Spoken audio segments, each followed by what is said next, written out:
মাইয়ার লোকেরা হযরতে বেলালকে বলল কালেমা ছাড়ো, আল্লাহকে ভুলে যাও, নবীকে ছেড়ে দাও। কিন্তু হযরতে বেলাল সেই সময় বলেছিল সব দিতে পারবো, জীবন দিতে পারবো, কিন্তু আল্লাহ এবং তার রাসূলকে আমি বেলাল ছাড়তে পারবো না। হে আমার বন্ধুরা, হে আমার মুরব্বিয়ানেরা, শুন রেখে দিন বাবা, জেনে রেখে দেন। হে মুসলমান একটুখানি লক্ষ্য করুন, হে তরুণ যুবকেরা একটুখানি খেয়াল করুন। ভাইরা আমার, মুরব্বিয়ানেরা, আল্লাহর নবীকে ভালোবেসেছিলেন। হযরতে আবু বকর সিদ্দিক ভালোবেসে নামাজটা আদায় করেছিলেন। আল্লাহর নবীকে মহব্বত করে, আল্লাহর নবীর কথা বিশ্বাস করে হযরতে ওমর ফারুক ঈমান এনেছিলেন, ভালোবেসে নামাজটা পড়েছিলেন। হযরতে ওসমান জিন্নুরাইন ভালোবেসে নামাজটা পড়েছিলেন। হযরতে আলী মুর্তজা কারামাল্লাহু ওয়াজহু ভালোবেসে নামাজটা পড়েছিলেন। আল্লাহর নির্দেশনাগুলো পালন করেছিলেন।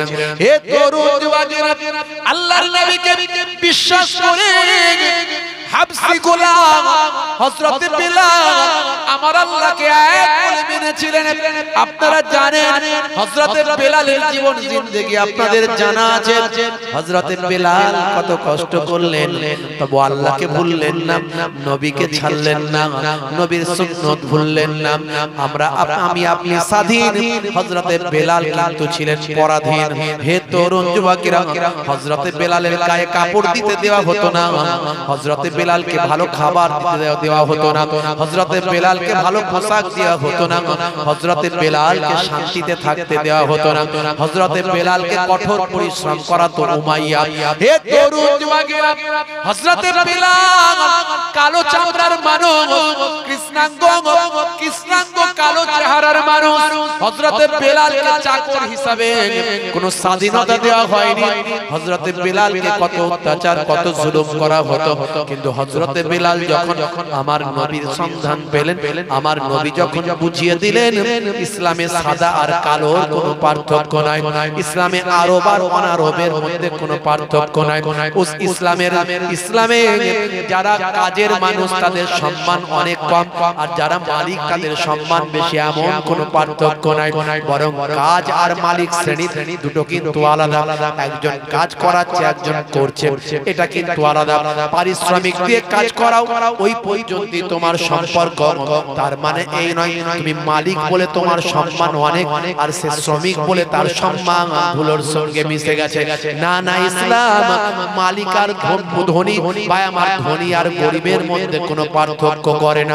হে তরুণ যুবকেরা, হে আমার বন্ধুরা, হে আমার মুরব্বিয়ানেরা, বিদায় হজের সময় আমার নবী আরাফাতের ময়দানে বায়া মায়া দোস্ত আমার জাবালে রাহমাত পাহাড়ে উঠে 1,24,000 বায়া মায়া সাহাবায়ে কেরামদের মধ্যে 1,20,000 এরও বেশি সাহাবায়ে কেরামদের মধ্যে ভাষণ দিয়েছিলেন। শ্রমিকের ঘাম শুকিয়ে যাওয়ার আগে শ্রমিকের অর্থ তুমি দান করো, শ্রমিকের শ্রমের পারিশ্রমিক তুমি তাকে দিয়ে দাও। এটা আমার নবীর বাণী। মনে রাখবেন, আমার নবী যা বলেছেন আজকের যুগে মানুষের জন্য বিজ্ঞান আর বাস্তবতায় পরিণত হয়েছে। হযরতে বেলাল আমার নবীর আশিক হয়ে গেলেন, হযরতে বেলাল কালেমা পড়লেন, লা ইলাহা ইল্লাল্লাহু মুহাম্মাদুর রাসূলুল্লাহ সাল্লাল্লাহু আলাইহি ওয়াসাল্লাম। বন্ধুরা আমার, তরুণ যুবকেরা আমার, হযরতে বেলালের উপর অত্যাচার শুরু হয়ে গেল। আবু জাহিলের লোকেরা, উমাইয়ার লোকেরা সেই সময় বলতে লাগলো একটা চাকর, একটা গোলাম, সে নাকি আবার কালেমা পড়ে, সে নাকি আবার নবী মুহাম্মদ সাল্লাল্লাহু আলাইহি ওয়াসাল্লামকে মানে, সে নাকি এক আল্লাহকে মানে, সে নাকি আজকে বড় বড় কথা বলে। উমাইয়ার লোকেরা হযরতে বেলালকে বলল কালেমা ছাড়ো, আল্লাহকে ভুলে যাও, নবীকে ছেড়ে দাও। কিন্তু হযরতে বেলাল সেই সময় বলেছিল সব দিতে পারবো, জীবন দিতে পারবো, কিন্তু আল্লাহ এবং তার রাসূলকে আমি বেলাল ছাড়তে পারবো না। হে তরুণ যুবকেরা, হে আমার বন্ধুরা, হে আমার মুরব্বিয়ানেরা, শুনে রেখে বাবা হযরতে বেলাল আমার নবীর মহব্বতের আশিক হয়ে যায়। এই খবর জানতে পেরে হযরতে বেলালকে উমাইয়ার সঙ্গী সাথীরা বাবা অত্যাচার শুরু করে দিল। আবু জাহিলের নির্দেশে, আবু লাহাব উতবা সাইবার নির্দেশে, উমাইয়ার নির্দেশে হযরতে বেলালের উপর জুলুম করা শুরু হয়ে গেল। হযরতে বেলালকে বলা হলো আল্লাহ ভুলে যাও, নবী ছেড়ে দাও। হযরতে বেলাল বলল সব ভুলতে পারি কিন্তু আল্লাহ ভুলতে পারবো না, সব ছাড়তে পারি কিন্তু রাসূলের দরবার ছাড়তে পারি না। হে তরুণ যুবকেরা, হে আমার বন্ধুরা, হযরতে বেলালকে উত্তপ্ত মরুভূমির উপর শুইয়ে দেওয়া হলো। হযরতে বেলালকে উত্তপ্ত মরুভূমির উপর শুইয়ে দেওয়া হলো, হাতে পায়ে দড়ি বেঁধে ফেলে দেওয়া হলো।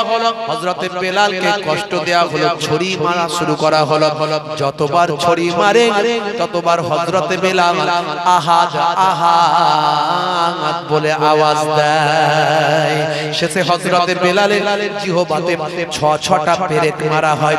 তৎকালীন যুগের গাছের মোটা মোটা কাঁটাগুলোকে পেরেক হিসাবে ব্যবহার করে হযরতে বেলালের ৬টা পেরেক মারা হয় জিহ্বাতে। জিহ্বাটাকে ফুটো করে দেওয়া হয়, ছিদ্র করে দেওয়া হয়। হে তরুণ যুবকেরা, হযরতে বেলালের জিহ্বাকে বের করে পেরেক মেরে ছিদ্র করা হয়। হে তরুণ যুবকেরা, যতই কষ্ট দেওয়া হয় হযরতে বেলালের হৃদয়টাকে শক্ত করে নিলেন। তারপরেও আল্লাহ ভুললেন না, নবী ছাড়লেন না। যত কষ্ট দেওয়া হয় ততবার আহাদ বলেন, যত কষ্ট দেওয়া হয় ততবার ইয়া রাসূলুল্লাহ বলে চিৎকার দেয়। হে তরুণ যুবকেরা, হযরতে বেলালের বুকেতে বড় পাথর চাপিয়ে দেওয়া হলো। মরুভূমির উপরে, উত্তপ্ত মরুভূমির উপর শুইয়ে দিয়ে বিশাল বড় পাথর চাপিয়ে দেওয়া হলো। হযরতে বেলাল সেই সময় জানটা বের হয়ে যাবে, কলিজাটা বের হয়ে যাবে। আল্লাহর দরবারে আরজু করে বলছেন, আল্লাহ এ আমার আল্লাহ, আমি সহ্য করতে পারি না, আমি সহ্য করতে পারি না। যদি আমার দম বন্ধ হয়ে যায়, আমার জবান যদি বন্ধ হয়ে যায়, আমি কেমন করে তোমাকে আহাদ বলে ডাকব। হযরতে বেলালের বুকের পাথরটাকে আমার আল্লাহ হালকা করে দিলেন।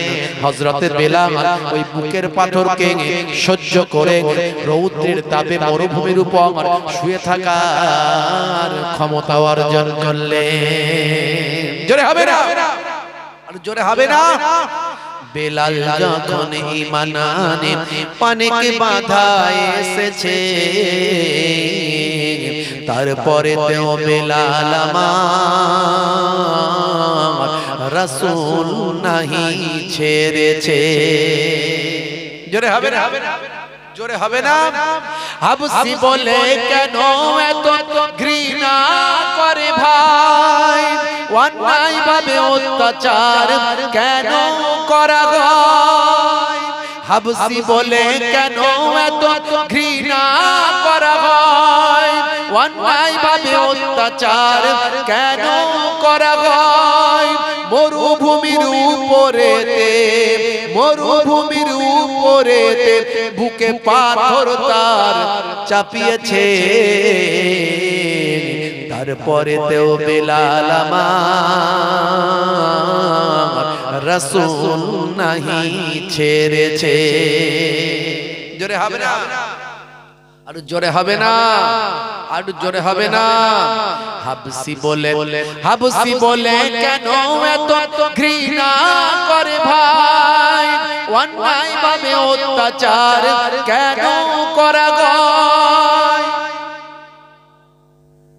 হাবসি মানুষ একজন চাকর বাকর মনে করে তার উপর জুলুম করছে। ইসলাম এই সমস্ত অন্যায়কে বরদাস্ত করে না। আজকে সারা পৃথিবীতে কোটি কোটি মানুষ ইসলামের ছত্রছায়া এসেছে, তার কারণ হলো ইসলাম মানুষকে আজাদ করেছে, স্বাধীনতা দিয়েছে, ইসলাম মানুষকে শান্তি দিয়েছে, ইসলাম মানুষকে ভাই আমার বিভিন্ন রকম অপরাধ মুক্ত জীবন যাপন দিয়েছে, ইসলাম মানুষকে নৈতিকতা শিখিয়েছে, ইসলাম মানুষকে ন্যায়ের উপর প্রতিষ্ঠিত করেছে, ইসলাম মানুষকে মানবিক মানবিকতা বোধ করে তুলেছে, ইসলাম মানুষকে স্বীকৃতি দিয়েছে, অধিকার বুঝিয়ে দিয়েছে। জোরে বলুন সুবহানাল্লাহ।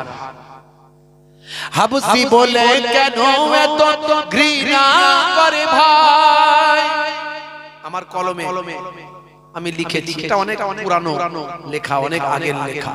হাবসি বলে কেন এত ঘৃণা করে ভাই, অন্যায় ভাবে অত্যাচার কেন করা হয়, মরুভূমির উপরেতে সারা গায়ে রক্ত লেগে মাটি লাল হয়েছে,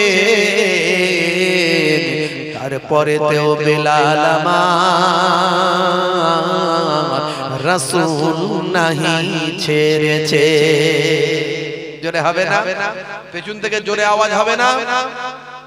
মুসলিম মোরা ভাই ভাই বলি সকাল বিকাল মুখে, কয়জন মোরা পাশে দাঁড়ায় আপন ভাইয়ের দুঃখে রে, আপন ভাইয়ের দুঃখে।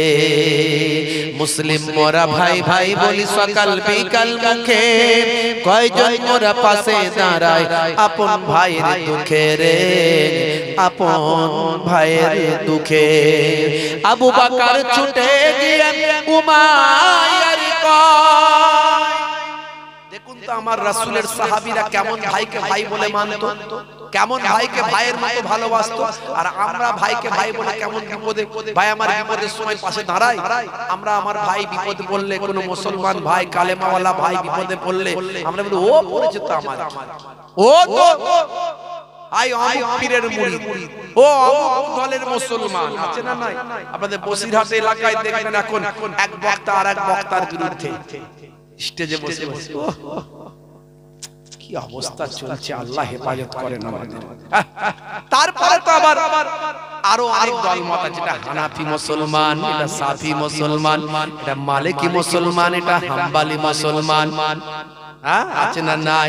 এটা তাবলীগ মুসলমান, এটা দেওবন্দি মুসলমান, এটা বেরলভি মুসলমান, এটা ফুরফুরা সিলসিলা মুসলমান, আছে না নাই? বুঝতে পারছো? তারপরে অনেক দল, অনেক মত মুসলমানদের মধ্যে। এক ভাই বিপদে পড়লে আরেক ভাই বলে এটা ঠিক হয়েছে। মুসলিম মোরা ভাই ভাই বলি সকাল বিকাল মুখে, কয়জন মোরা পাশে দাঁড়ায় আপন ভাইয়ের দুঃখে রে, আপন ভাইয়ের দুঃখে। আবু বকর ছুটে গিয়ে উমাইয়ার কয়, যতদিন আর লাগবে লাগুক বেলাল আমার চাই। হে আবু বকর ছুটে গিয়ে বলছেন, এই উমাইয়া, বেলালের গায়ে আর আঘাত করো না, বেলালকে আর কষ্ট দিও না, তোমার লোক লস্কর গুন্ডা মস্তান দিয়ে বেলালকে আর মেরো না। বলো তুমি কত টাকা পেলে বেলালকে তুমি মুক্তি দেবে, আজাদ করে দেবে? তখনকার যুগে দাস প্রথা ছিল, দাস কেনা বেচা হতো। কত টাকা দিলে এই কষ্ট না দিয়ে মেরে না ফেলে কিছু টাকা তুমি পাবে, তার বিনিময়ে তাকে মুক্তি দেবে। মুসলিম মোরা ভাই ভাই বলি সকাল বিকাল মুখে, কয়জন মোরা পাশে দাঁড়ায় আপন ভাইয়ের দুঃখে রে, আপন ভাইয়ের দুঃখে। আবু বকর ছুটে গিয়ে উমাইয়ার কয়, যতদিন আর লাগবে লাগুক বেলাল আমার চাই। সারা গায়ে রক্ত ঝরে, সারা গায়ে রক্ত ঝরে মাটি লাল হয়েছে, তারপরেতেও বেলাল আমার রাসূল নাহি ছেড়েছে। আল্লাহুম্মা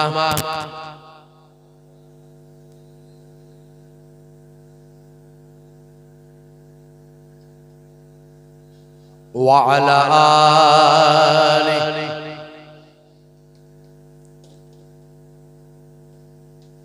ভাইরা আমার, তরুণ যুবকেরা, মুরব্বিয়ানেরা আমার, যে আল্লাহর পথে ফিরে আসে, যে আল্লাহর পথে তাকলিফ করে, আল্লাহর পথে কষ্ট করে, আমার আল্লাহ তার ইজ্জত বাড়িয়ে দেন। কথা ঠিক না ভুল? বলবেন কথা ঠিক না ভুল? সেই বেলালকে আল্লাহ ইসলামের প্রথম মুয়াজ্জিন বানিয়ে দিলেন। জোরে বলেন সুবহানাল্লাহ। প্রথম মুয়াজ্জিন করে দিলেন। এই সিস্টেমে আগে নামাজের জন্য আহ্বান করা হয়নি, এই প্রথম আহ্বান শুরু হলো। বিভিন্ন জন বিভিন্ন কথা বলেছিল। কেউ বলেছিল বাদ্যযন্ত্র বাজিয়ে মানুষকে নামাজে মাঝে ডাকা হোক, কেউ বলল ঘন্টা মেরে ডাকা হোক, কেউ বলল কোন একটা শব্দ করে ডাকা হোক। আল্লাহর পক্ষ থেকে খবর চলে আসলো আজানের মধ্যে দিয়ে আল্লাহর নামাজের জন্য মানুষকে ডাকা হোক। কে ডাকবে? কে ডাকবে? আল্লাহর পক্ষ থেকে জানিয়ে দেয়া হলো এই ডাকটা দেবেন যিনি, তিনি হলেন সেই কালো সাহাবী, নাম হলো হযরত বেলাল। হযরত বেলাল আজান দিয়ে মানুষকে ডাক দিতে লাগলেন। হযরত বেলালের ডাকে আওয়াজে মানুষ আত্মহারা পাগলের মতো নামাজের জন্য ছুটে আসতো।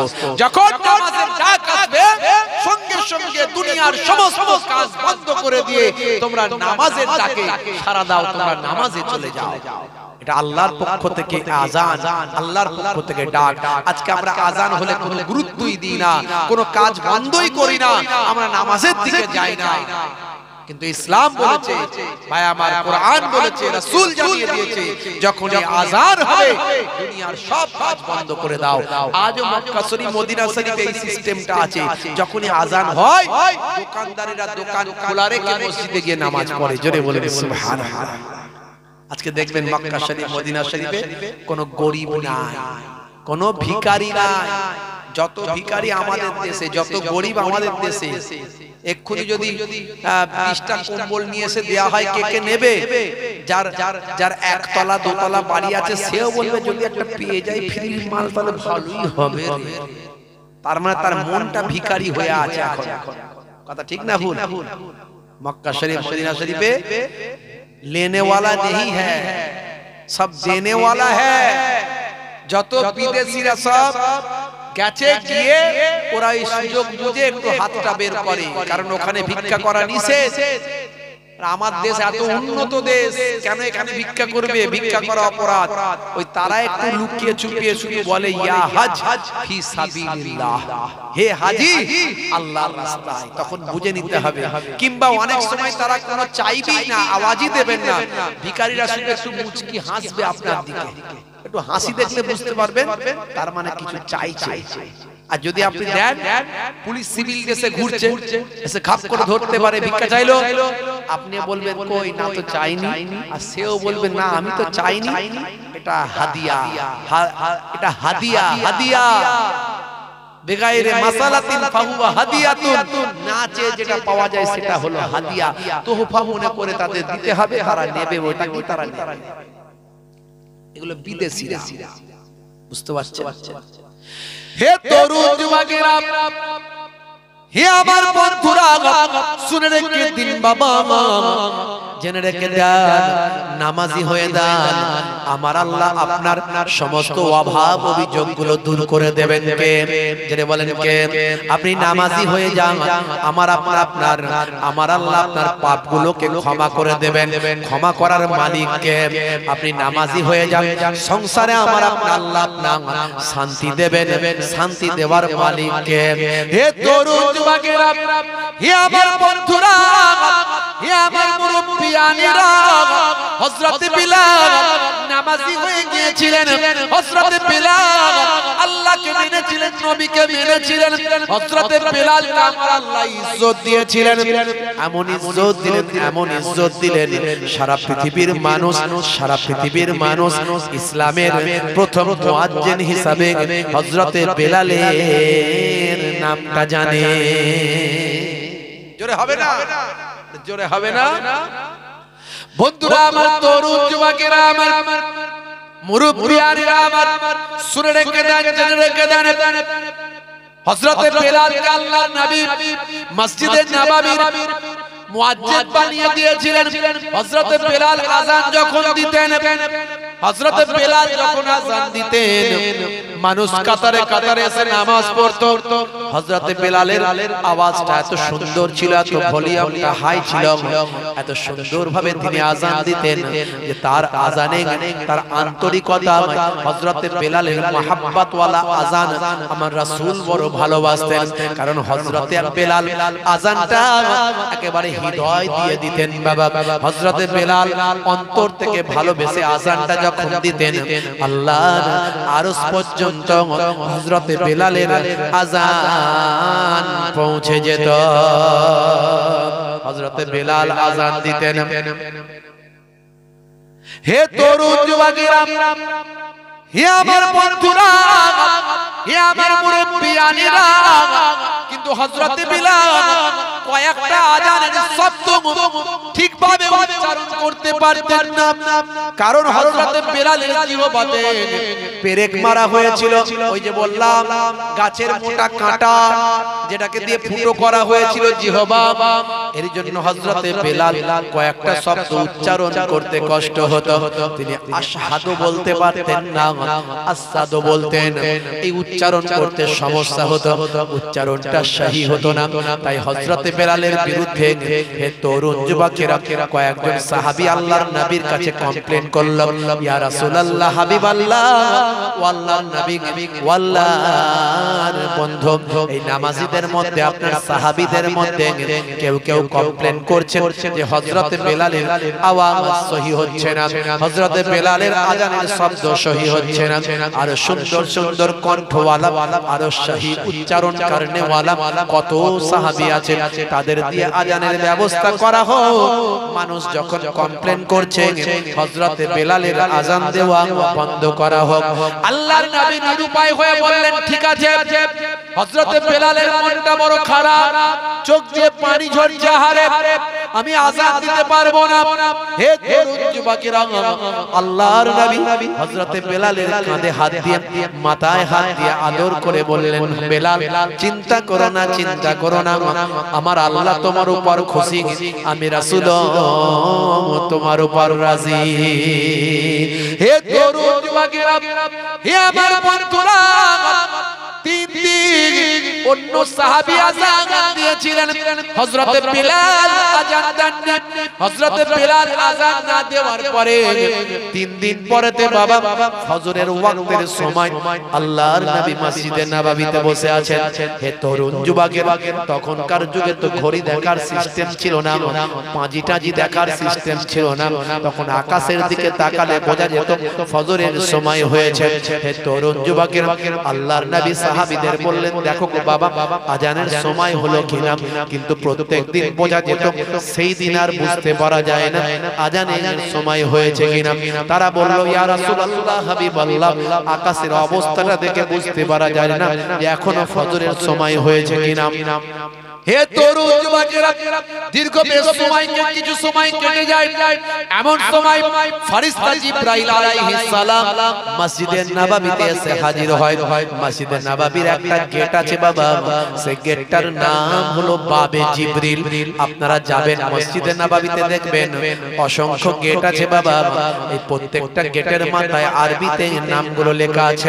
বাবে জিবরিল বলে যে গেটটা লেখা আছে, নামটা দেওয়া আছে, ওই গেট দিয়ে জিবরাইল ফেরেশতা আল্লাহর নবীর কাছে আসতেন। হে তরুণ যুবকেরা, হযরত জিবরাইল ফেরেশতা আল্লাহর নবীকে সালাম দিয়ে বললেন, ইয়া রাসূলুল্লাহ, হাবিবাল্লাহ, আজ আপনার কাছে আমার আল্লাহ সালাম জানিয়েছেন আর আপনার কাছে জানতে চেয়েছেন, আজ 3 দিন হলো মসজিদে নববীর আযানটা আল্লাহর আরশ পর্যন্ত কেন যায় না? মসজিদে নববীতে কি আযান হচ্ছে না যে মসজিদে নববীর আযান আল্লাহর আরশে পৌঁছাচ্ছে না? হে তরুণ যুবকেরা, হে আমার মুরব্বিয়ানেরা, আল্লাহর নবী বললেন 3 দিন হযরতে বেলাল আযান দেননি, সেই 3 দিন আল্লাহর দরবারে হযরতে বেলালের আযান পৌঁছায় না। হে তরুণ যুবকেরা, আবার নবী আমার হযরতে বেলালকে মসজিদে নববীর মুয়াজ্জিন বানিয়ে দিলেন। হযরতে বেলাল যখন আযান দিতেন, হযরতে বেলাল আযান দিতে দিতে হযরতে বেলাল যখন বলতেন, আল্লাহু আকবার, আল্লাহু আকবার, আল্লাহু আকবার, আল্লাহু আকবার, আশহাদু আল্লা ইলাহা ইল্লাল্লাহ, আশহাদু আল্লা ইলাহা ইল্লাল্লাহ, আশহাদু আন্না মুহাম্মাদার রাসূলুল্লাহ, আশহাদু আন্না মুহাম্মাদার রাসূলুল্লাহ। আল্লাহর নবী, আল্লাহর রাসূল মসজিদে নববীতে বসে থাকতেন আর হযরত বিলাল আমার নবী আওয়াজ যখন দিতেন আমি সাক্ষ্য দিচ্ছি মুহাম্মদ সাল্লাল্লাহু আলাইহি ওয়াসাল্লাম আল্লাহর রাসূল, তখন আল্লাহর নবীর দিকে তাকাতেন আর মনে মনে চিন্তা করতেন, আরে এই হলো আমার আখিরি জামানার পয়গম্বর যার নামে আমি আযানটা দিচ্ছি। তাই আল্লাহর নবীর ইন্তেকালের পরে হযরত বিলাল আযান দেওয়া বন্ধ করে দিয়েছিলেন। হযরত বিলালকে লোকে বলেছিল, বিলাল তুমি আযানটা দাও, তোমার আযান না শুনলে মদিনার মানুষদের জীবন ঠান্ডা হয় না, তো মদিনার মানুষদের হৃদয় ঠান্ডা হয় না। হযরত বিলাল চোখ ভরা পানি নিয়ে বলেছিলেন, না না না না, আমি আর কখনো আযান মদিনার জমিনে দেব না, কারণ যতদিন আমি মদিনার জিন্দেগিতে আযান দিয়েছি, আমি আযানে আমার নবীর নামটা যখন নিয়েছি, আমার নবীকে বসে থাকতে দেখেছি। জোরে হবে না, জোরে হবে না। আজ আমার নবীর নাম নেব, নবীকে দেখতে পাবো না, এটা আমি বিলাল সহ্য করতে পারবো না। আমি আর মসজিদে নববীতে কখনো আযান দেব না। শুধু তাই নয়, মদিনার জমিনে আমি আর থাকবো না, যে মদিনার জমিনে আমার নবী নাই, সেই মদিনাতে আমি বিলাল আর থাকবো না। কি মহব্বত হযরত বিলাল রাসূলের প্রতি ভালোবাসা, আল্লাহর দ্বীনের প্রতি ভালোবাসা। হে তরুণ যুবকেরা, হে আমার বন্ধুরা, হে আমার মুরব্বিয়ানেরা, শুনে রেখে দিন বাবা, আল্লাহর নবী হযরত বিলালকে নিয়ে সফর করেছিলেন। ভাই আমার, দোস্ত আমার, মক্কা বিজয় করেছিলেন, ফাতে মক্কা করেছিলেন, মক্কা জয় করেছিলেন অষ্টম হিজরিতে। মক্কা জয় করার পর বিনা যুদ্ধে মক্কা জয় হয়েছিল। অনেক ঘটনা আমি এর আগে ওয়াজ করেছি, সে কথা বলবো না। আল্লাহর নবী যখন মক্কা জয় করলেন, জয় করার পরে নবী আমার বাইতুল্লাহ গেলেন, কাবা ঘরে গিয়ে কাবা ঘরতে 360টা খোদা মূর্তি যা ছিল, ভাই আমার স্ট্যাচু যা ছিল, কাবা ঘর যা অপবিত্র করে রাখা ছিল সব পবিত্র করলেন, ধুয়ে মুছে সাফ করে দিলেন। হে তরুণ যুবকেরা, এই কাবা ঘর আল্লাহর ফেরেশতারা তৈরি করেছে ইবাদতের জন্য। নবীরা ইবাদত করেছেন, নামাজ পড়েছেন, সাহাবায়ে ভাই আমার, দোস্ত আমার, কত পয়গম্বরেরা নামাজ পড়েছে এই কাবা ঘরে। অথচ এই কাবা ঘর হযরত ঈসা নবী আসার পর আমার নবী আসা পর্যন্ত কিছু কম বেশি 500 বছর। এই 500 বছরে আল্লাহর পয়গম্বররা না আসার কারণে মানুষ অন্যায়, অত্যাচার, পাপাচার, লুকাচার, বিভিন্ন রকম অন্যায় অপরাধে তারা লিপ্ত হয়ে 360টা খোদা তখন বানিয়ে ফেলেছিল। এই 360টা খোদাকে আমার নবী সরিয়ে দিয়ে মুক্ত করে কাবা ঘরকে আবার সিজদার জায়গা বানালেন। আল্লাহর নবী বললেন, বিলাল যাও যাও, কাবা ঘরে আযান হবে, তুমি কাবা ঘরের উপরে উঠে যাও। কাবা ঘরের উপরে হযরত বিলাল উঠে বললেন, শক্তিশালী বিলাল, হাবশী বিলাল, হযরত হুজুর বিলাল হুজুর, হযরত বিলাল রাদিয়াল্লাহু তাআলা আনহু কাবা ঘরের ছাদের উপর উঠে গিয়ে চিন্তা করলেন, আমি কোন দিকে মুখ করে আযান দেব। এতদিন পর্যন্ত মদিনা শরীফ থেকে কাবা ঘরের দিকে মুখ করে আযান দিয়েছি, আর আজকে আমার নবীর নির্দেশে কাবা ঘরের উপরে উঠেছি, কোন দিকে মুখ করে আযান দেব। হযরত বিলাল চুপ করে দাঁড়িয়ে আছেন, চিন্তা করছেন কোন দিকে মুখ করে আযান দেব। আল্লাহর নবী বললেন, বিলাল কি ব্যাপার, আযান দাও। হযরত বিলাল বলে, ইয়া রাসূলুল্লাহ, হাবিবাল্লাহ, এতদিন পর্যন্ত আমি কাবা ঘর বাইতুল্লাহর দিকে মুখ করে আযান দিয়েছি, আজকে আপনি বাইতুল্লাহর উপরে তুলে দিয়েছেন, আমি কোন দিকে মুখ করে আযান দেব এটা আমি চিন্তা করছি। আল্লাহর নবী বললেন, বিলাল তুমি কি জানো না, আমার আল্লাহ আমাকে কাবা বানিয়েছেন। হে বিলাল, আজকে তুমি আমার দিকে মুখ করে আযান দাও। জোরে হবে না, আর জোরে হবে না। বেলালের প্রতি আওয়াজ দিলেন নবীজি যখন, প্রিয় বেলাল উঠলো কাবার ছাদে তখন। জোরে বলা যাবে আর একটু জোরে পেছন থেকে হবে না এই মাঝে মাঝে একটু লিখি তো বেলালের প্রতি আওয়াজ দিলেন নবীজি যখন প্রিয় বেলাল উঠলো কাবার ছাদে তখন হযরত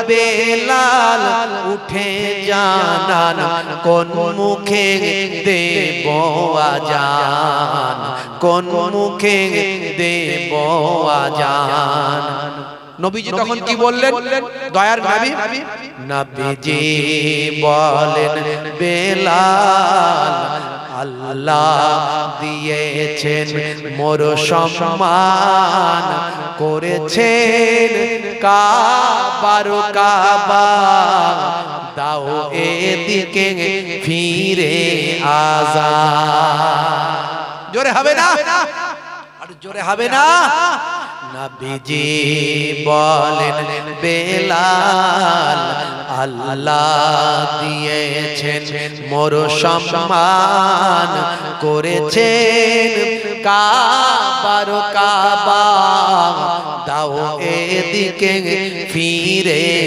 আজান ভাইরা আমার তরুণ যুবকেরা আমার হযরতে বেলাল কত কষ্ট করেছেন কত তাকলিফ করেছেন তবুও নামাজ ছেড়ে দেননি হে তরুণ যুবকেরা কত অত্যাচার জুলুম সহ্য করেছেন তবু নবী ভুলে যাননি আল্লাহর নবীর জন্য নিজেদের জীবনটা বিলিয়ে দিয়েছেন টাকা পয়সা দূরের কথা শক্তি সাহস ক্ষমতা দূরের কথা হে তরুণ যুবকেরা সাহাবায়ে কেরামেরা আমার নবীকে ভালোবেসে আল্লাহকে ভালোবেসে নিজেদের জীবন উৎসর্গ করেছে মুসলমান অথচ আমরা নামাজ পড়তে পারি না রাসূলের সুন্নতকে ঠিকমতো ভালোবাসতে পারি না অথচ সাহাবায়ে কেরামরা নিজেদের জীবন উৎসর্গ করে দিয়েছে আজ থেকে প্রতিজ্ঞা করুন নামাজ ছেড়ে দেবেন না রাসূলের সুন্নতগুলোকে মানার চেষ্টা করুন বাপজি আমার এইটুকু ওয়াজ শুনলেই হবে এইটুকু আমল করলেই হবে এখান থেকে যদি একটু আমরা শিক্ষা নিতে পারি জীবন ধন্য হয়ে যাবে আর ওয়াজ শোনা লাগবে না বন্ধুরা আমার আজ থেকে তওবা করুন আমার আল্লাহ বলছেন এই বান্দা তুমি তওবা করে ফিরে আসো তোমার জীবনের গুনাহ maaf করে দেব ইয়া আইয়ুহাল্লাযীনা আমানু তুবু ইলাল্লাহি তাওবাতান নাসুহা অন্তর থেকে তওবা করো আর অপরাধ করব না আর অন্যায় করব না আমার আল্লাহ তোমার অপরাধকে ক্ষমা করে তোমার জীবনের গুনাহকে maaf করে দেবে বন্ধুরা আমার তরুণ যুবকেরা আমার মুরব্বিয়ানেরা আমার সেই জান্নাতের বাগানে আমরা বসেছি বাপ এই জান্নাতের মাহফিলটা ওসিলায় দুটো কথা আল্লাহ শোনাচ্ছেন কথা ঠিক না আমি আসবো না অন্য তো কোনো আলেম আসবে সেই জান্নাতের বাগান আগামী বছর কায়েম রাখার দরকার আছে না যেমন দরকার আছে না প্রত্যেক বছর আপনারা সাহায্য সহযোগিতা করেছেন এই আগামী বছরের জন্য আবার একটু বলতে হবে আমি কয়েক বছর আপনাদের কাছে এসেছি এই আপনারা খুশি না বেজান যারা বলেন খুশি না বেজান মনে হয় খুশি নয় তাহলে খুশি যখন নয় আমি আর আসবো না খুশি যখন নয় আমি আর আসবো না অন্য আলেম নিয়ে আসবেন বক্তা নিয়ে আসবেন কিন্তু আজকে আপনাদেরকে ছাড়বো না যেমন আপনারা প্রত্যেক বছর দিয়েছেন তেমন দিতে হবে জান্নাতের বাগানে না দিলে জান্নাতের বাগান তৈরি করা যাবে কি অনেক টাকা পয়সা খরচা 10 এর লাঠি 1 এর বোঝা কি হ্যাঁ ভাইরা আমার তরুণ যুবকেরা আমার তাহলে আজকে একটু ওয়াদা করুন এই জান্নাতের বাগানটা কায়েম রাখার জন্য আগামী বছর একটু সহযোগিতা করবেন সহযোগিতার হাত বাড়িয়ে দেবেন 10 এর লাঠি 1 এর বোঝা আল্লাহর কোরআন বলছে মান জাআ বিল হাসানাতি ফালাহু আসরু আমসালিহা বান্দা তুমি একটা হাসানা করবে এক দেবে আমি আল্লাহ তোমাকে 10 দিয়ে দেব জোরে বলুন সুবহানাল্লাহ ভাইরা আমার তরুণ যুবকেরা আমার এই জান্নাতের বাগানে আপনি এক দিলে আল্লাহ আপনাকে 10 দেবেন কার ওয়াদা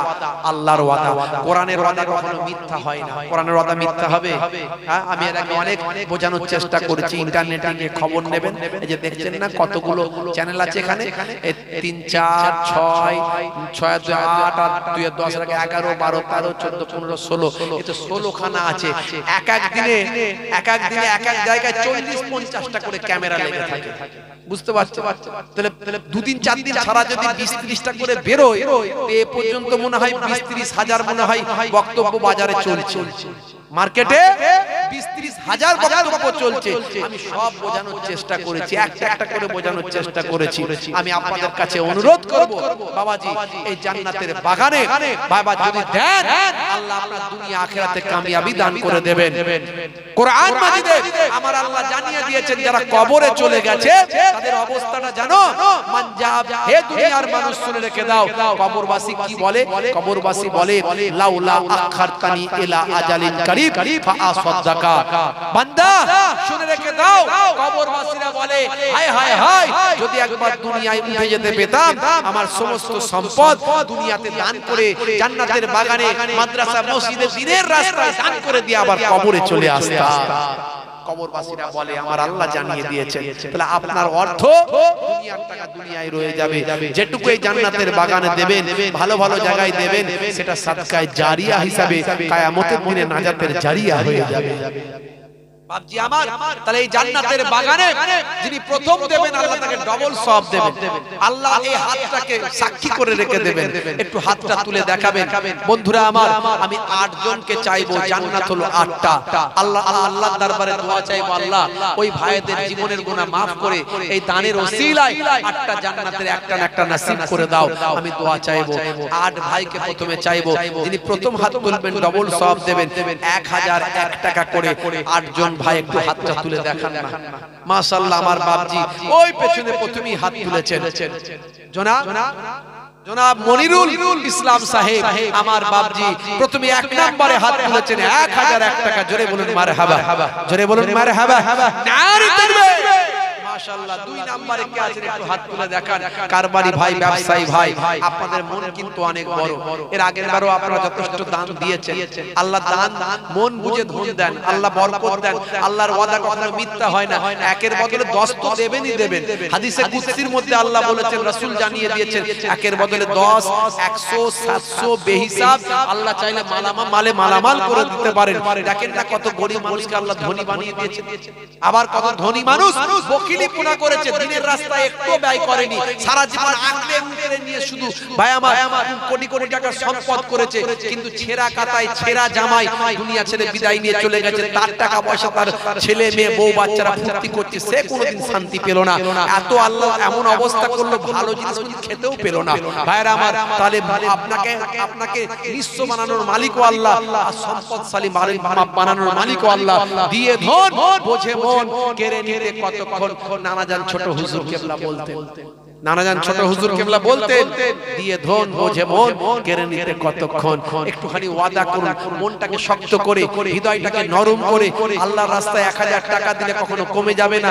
একটুখানি হাতগুলো তুলে বলবেন, একটুখানি হাতটা তুলে দেখাবেন। আছেন বাবজি 2 নাম্বার কেউ আছেন? কারবারি ভাই, ব্যবসায়ী ভাই, আজ মারা গেলে কাল 2 দিন হয়ে যাবে, 3 দিন পরে जुड़ सकता है, दिल न जुड़ेगा टूटे, कितना है ओ दर्द बे इंसाफ, पर का घर जो टूटे, शीशा टूट के जुड़ सकता है, दिल न जुड़ेगा टूटे, कितना है ओ दर्द बे इंसाफ, पर का घर जो टूटे। दुख न किसी को दिया करो, अल्लाह ही अल्लाह किया करो, जो दुनिया का मालिक है नाम उसी का लिया करो। अल्लाह अल्लाह अल्लाह अल्लाह अल्लाह अल्लाह अल्लाह अल्लाह अल्लाह अल्लाह अल्लाह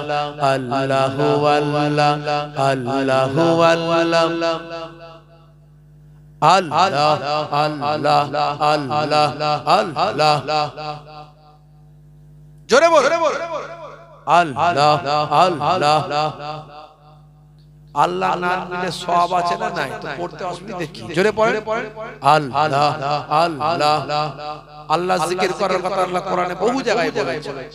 আল্লাহর নামে জিকির করলে জীবন ধন্য হয়ে যাবে। আল্লাহ আল্লাহ আল্লাহ আল্লাহ।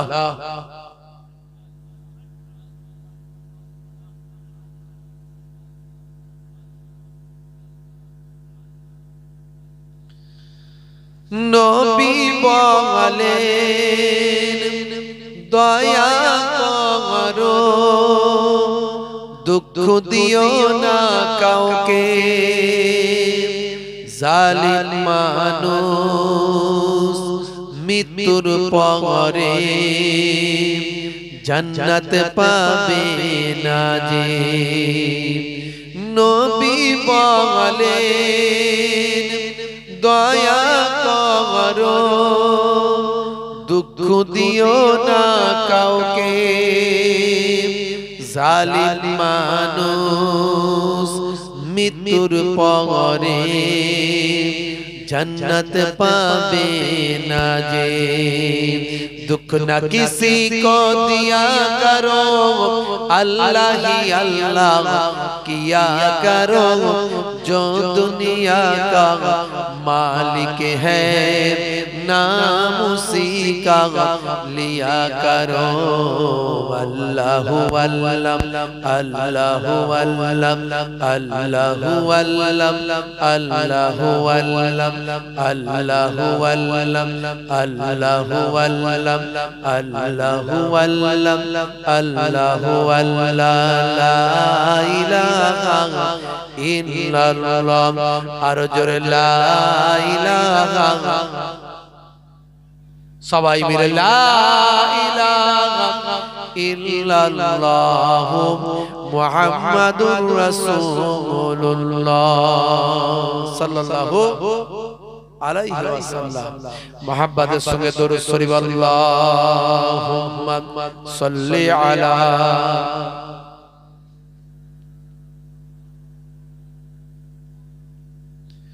व अला आलिहि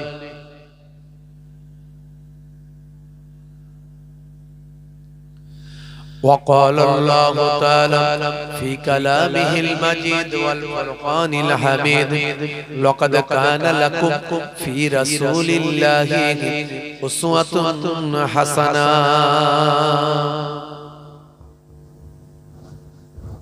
وقال الله تعالى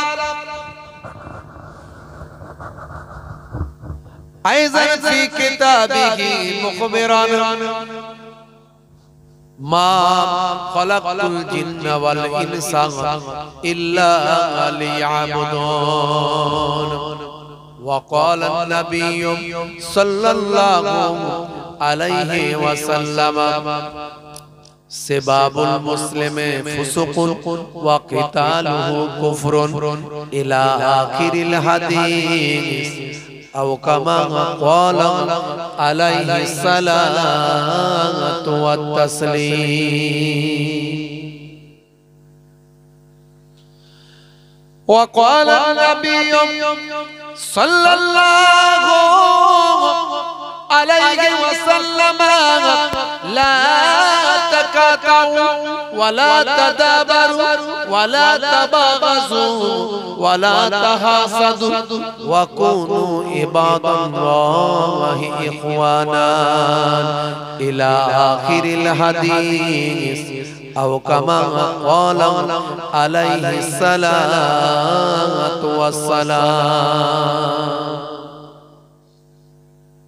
শ্রদ্ধেয় সম্মানীয় আজকের সভার সভাপতি সামনে উপবিষ্ট আমার দিন দরদি ইসলাম দরদি আমার পিতৃতুল্য আমার বাপজিরা আছে তরুণ যুবক বন্ধুরা আছে স্নেহের বাচ্চারা আছে মাইক্রোফোনেরা সাউন্ডে কান লাগিয়ে আছেন পর্দার আড়ালে আমার জননী মায়েরা আছেন বোনেরা আছেন দূর দূরান্তে অবস্থিত অবস্থিতা জাতি ধর্ম বর্ণ নির্বিশেষে শ্রোতা বন্ধুরা আছেন প্রত্যেককে ফুরফুরা দরবার শরীফ ছোট হুজুর পীর কেবলা রাহমাতুল্লাহ আলাইহি মেয়ে ছেলে নাতি হিসাবে, মায়াপুর পীরনগর হুজুর পীর কেবলা রাহমাতুল্লাহ আলাইহি ছেলে ছেলে পৌত্র হিসাবে, দুই দরবারের মেহমান হিসাবে আমি মুহিবুল্লাহ হুসাইনি আপনাদের খেদমতে এসেছি মুসাফির হালতে। প্রত্যেককে আন্তরিক সালাম শুভেচ্ছা ভালোবাসা জ্ঞাপন করি।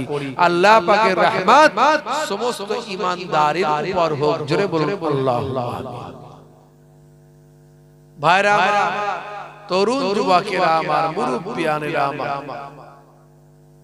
খুব অল্প সময়ের জন্য একেবারে সংক্ষেপে দু চারটি কথা আলোচনা।